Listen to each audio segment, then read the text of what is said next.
Welcome to my সিতিকাস kitchen channel. যে যেখানে আছেন আশা করি সবাই ভালো আছেন। সবাইকে স্বাগতম জানাচ্ছি নতুন আরেকটি রেসিপি দেখার জন্য। আর আজকের রেসিপিতে থাকছে টক ঝাল মিষ্টি আমের ট্রেডিশনাল আচার। এই আচারটি আমি রোদে দিয়েই তৈরি করব। আমি নিয়েছি 2 কেজি পরিমাণ আমগুলোর খোসা ছিলে নিয়ে আমগুলো আমি লম্বা লম্বা করে কেটে নিচ্ছি। এই আচারটা তৈরি করার জন্য আমের ভিতরে যে বীজটা আছে সেটার জন্য সামান্য একটু শক্ত থাকে সে ধরনের আম নিতে হবে। আমগুলো কাটা হয়ে গেছে। এখন এই আমগুলোর মধ্যে 1 চা চামচ হলুদ গুঁড়ো আর 1 চা চামচ লবণ দিয়ে ভালো করে মেখে নিয়ে প্লেটের উপর ছড়িয়ে দিয়ে রোদে দিয়ে আসবো। একটা দিন পুরো রোদে দিলেই যথেষ্ট। আমগুলো শুকোতে দিয়ে আসলাম। এখন আমি তৈরি করে নেব মশলাগুলো। মশলা তৈরি করার জন্য এখানে নিয়েছি 5টা লাল মরিচ আর 5 ফোড়ন নিয়েছি 2 টেবিল চামচ, ধনে আর জিরে গুঁড়ো 2 টেবিল চামচ করে নিয়ে মশলাগুলো আমি প্যানে দিয়ে আস্তে আস্তে করে ভেজে নেব। ভেজে মশলাগুলো গুঁড়ো করে নেব, এমনভাবে গুঁড়ো করব যেন একদম মিহি না হয়ে যায়। মশলাটা আমার রেডি হয়ে গেছে। মশলাটা রেডি করা আর দেখালাম না। আমটা আমার শুকিয়ে গেছে। এখন আচার তৈরি করার পালা। আচার তৈরি করার জন্য আমি প্যানে 1 কাপ পরিমাণ সরষের তেল নিয়েছি আর এর মধ্যে দিয়ে দিয়েছি 2 চা চামচ আস্ত 5 ফোড়ন। প্যাকেটের 5 ফোড়নটা দিলেই হবে, আর 2টো শুকনো লঙ্কা দিয়ে এর মধ্যে এখন রোদে শুকিয়ে রাখা আমগুলো দিয়ে দেব।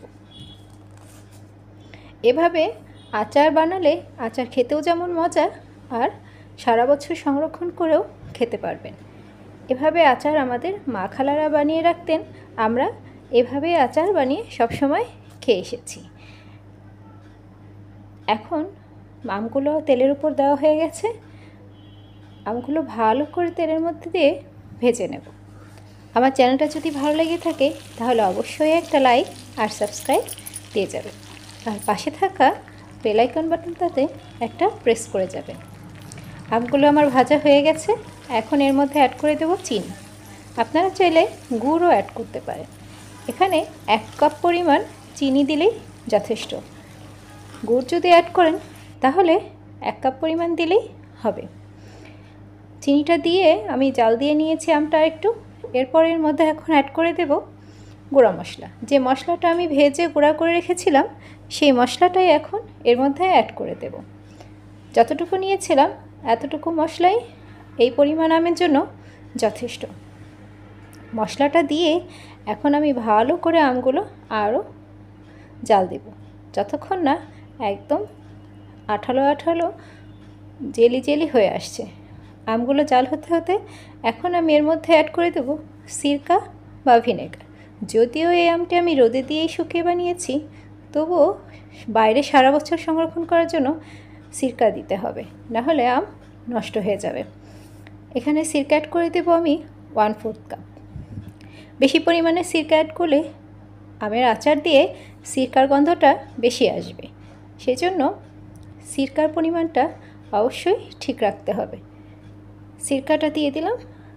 এখন আমি আরেকটু জ্বালিয়ে নিয়ে তৈরি হয়ে যাবে আমার আজকের এই রেসিপিটি। কালারটা যখন আরেকটু গাঢ় হয়ে আসবে তখন আমি আচারটা নামিয়ে নেব। দেখুন আমার আচারের কালারটা কি সুন্দর হয়ে এসেছে। এখন আমি আচারটা নামিয়ে নেব। সবাইকে অনেক ধন্যবাদ।